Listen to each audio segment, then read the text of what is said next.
Les mauvaises conditions carcérales de la prison de Dilala appartiennent au passé. L'Assemblée provinciale du Lualaba a joué un grand rôle avec notamment la dénonciation de ces mauvaises conditions par l'honorable Gaston Mouchid, accompagné d'une descente qu'il y avait effectuée il y a peu pour s'en rendre compte. Il ressort que la promptitude du gouvernement provincial du Lualaba que dirige Mme Fifi Masuka Saini a été au rendez-vous. C'est ainsi que les conditions carcérales ont été améliorées de fond en comble.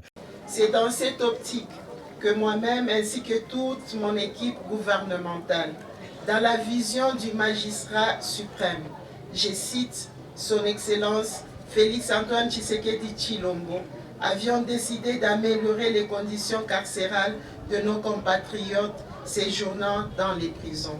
Après son allocution, Madame le ministre d'État de Justice a coupé le ruban symbolique qui a donné accès aux deux pavillons, dont le premier est pour hommes avec deux dortoirs de 145 et 157 détenus et l'autre pavillon pour femmes avec un dortoir de 50 détenus.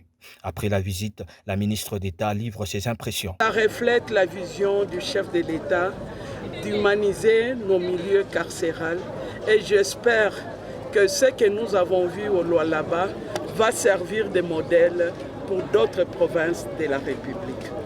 L'Assemblée provinciale du Lualaba ne pouvait qu'en être satisfait au dire de l'honorable Gaston Mouchid. L'Assemblée s'est investie, c'est comme ça que nous remercions le président de l'Assemblée avec à sa tête le président Kaboueni, tous les autres députés qui se sont investis lorsque nous avons institué la motion pour qu'on réhabilite. Aujourd'hui, l'Assemblée est heureuse de constater que l'exécutif est en train de suivre les recommandations des élus du peuple. Par après, l'auditorat militaire en pleine réhabilitation et le chantier du nouveau palais des justices ont été visités.